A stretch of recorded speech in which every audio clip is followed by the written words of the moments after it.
I'm gonna react on rise of Pawan Kalyan in Andhra's politics by Kashi Talks. Okay, even I am interested in this topic because as far as I have reacted in lots and lots of videos of Pawan Kalyan sir, जिसमें उनका मतलब वैसे देखने का तरीका हो चाहे walk का तरीका हो वो सारे because those were trailer teasers and song right. But I want to know about his political career more. तो इसलिए मैं अब इस पे रिएक्ट करने वाली हूँ. So before I start, hello मैं नाम मोनाली नायक, welcome to my channel नखरे वाली मोना. और अगर आपने मुझे अभी तक सब्सक्राइब नहीं किया होगा तो please to subscribe my channel.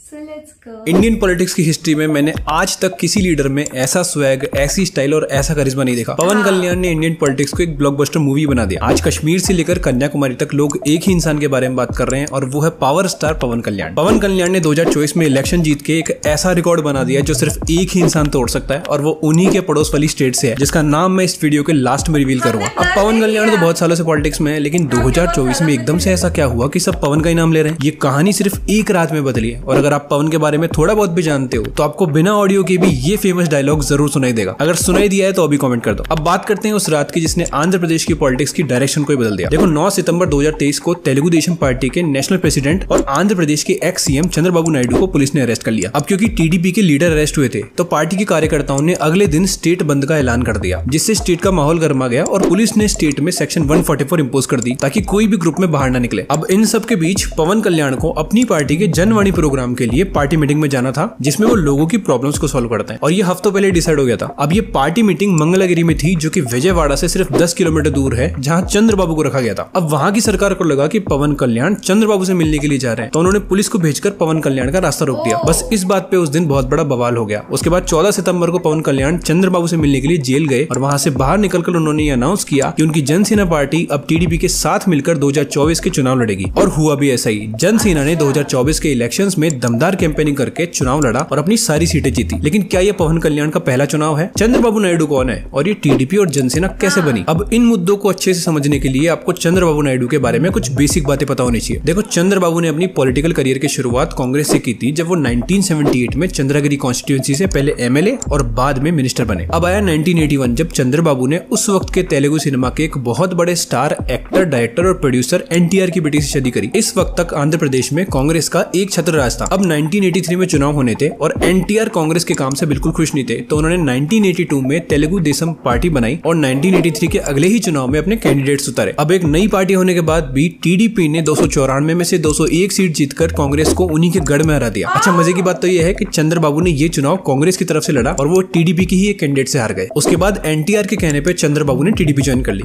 अब ये सब मैंने इसलिए बताया ताकि आपको ये पता चल सके कि चंद्रबाबू सालों से फिल्म एक्टर्स के परिवार से जुड़े हुए हैं और वहां के लोग फिल्म एक्टर्स को अपने भगवान की तरह पूछते हैं. टीडीपी ज्वाइन करने के बाद चंद्रबाबू 3 बार आंध्र प्रदेश के सीएम बने. पहला 95 से 99, दूसरा 99 से 2004 और तीसरा 2014 से 2019. अब एक तरफ ये सब कुछ चल रहा था और दूसरी तरफ उसी स्टेट में एक पावर स्टार बन रहा था. चिरंजीवी और नागेंद्र बाबू के छोटे भाई पवन कल्याण ने 1996 में अपना पहला फिल्मी डेब्यू किया और 2001 में उनकी फिल्म खुशी ब्लॉकबस्टर हिट हुई जिसने उन्हें स्टार बना दिया. उसके बाद एक बड़ी फिल्में देकर पवन कल्याण ने लोगों के दिल में जगह बना ली. अब 2008 आते आते पवन कल्याण के भाई चिरंजीवी को लगा कि आंध्रा के लोगों ने उनके परिवार को इतना प्यार दिया है तो अब उनको भी लोगों के लिए कुछ करना चाहिए. तब उन्होंने प्रजाराजम पार्टी बनाई जिसका मतलब था जनता का शासन और उन्होंने पवन कल्याण को प्रजाराजम पार्टी के यूथ विंग युवा राजम का प्रेसिडेंट बनाया. अब पवन कल्याण ने खुशी खुशी इस पद को एक्सेप्ट तो कर लिया लेकिन प्रजाराजम पार्टी में रहते हुए पवन ने ना ही तो कोई कॉन्स्टिट्यूशनल पद लिया और ना ही कभी चुनाव लड़े. बस अपनी पार्टी के लिए मजबूती से कैंपेनिंग की. अब 2009 में इलेक्शंस हुए और प्रजाराजम पार्टी ने अपने 288 कैंडिडेट उतारे पर उनमें से सिर्फ 18 ही जीते. उसके बाद 2011 में चिरंजीवी ने अपनी प्रजाराजम पार्टी को कांग्रेस के साथ मर्ज कर दिया. लेकिन पवन कल्याण की थिंकिंग कांग्रेस से बिल्कुल अलग थी और वो उनके साथ नहीं रहना चाहते थे. पर बड़े भाई के फैसले का सम्मान भी करना था तो उन्होंने पार्टी छोड़ के कुछ सालों के लिए राजनीति से दूरी बना ली. अब आया 2014 जब पवन कल्याण ने अपनी खुद की एक पॉलिटिकल पार्टी बनाई और उसका नाम रखा जनसेना. उसी वक्त भारत में नरेंद्र मोदी प्रधानमंत्री की दावेदारी कर रहे थे और पवन कल्याण उनसे मिले और उन्होंने टीडीपी और बीजेपी के अलायंस को सपोर्ट करते हुए ये नारा दिया, कांग्रेस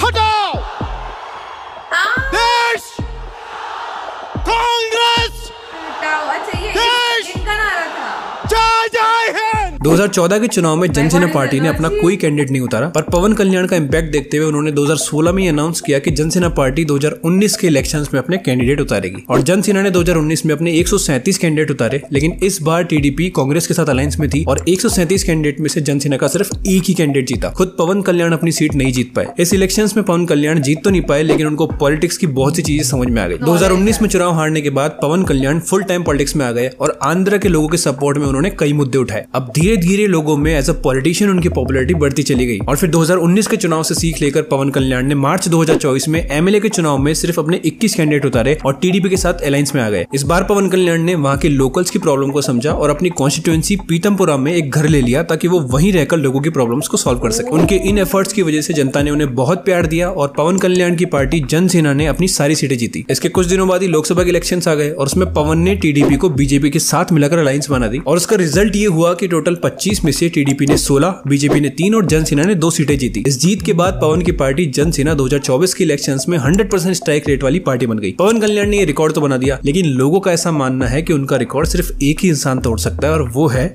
ये थलपति विजय।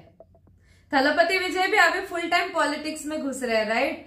अरे यार, मेरे को एक्चुअली सुन के ऐसा लगा बिकॉज यू नो उनके मूवीज में बहुत ज्यादा एंजॉय करती, तो वो मूवीज नहीं करने वाले इसके बाद थलपति विजय, तो वो सुन के थोड़ा सा बट ओके एनीवेज।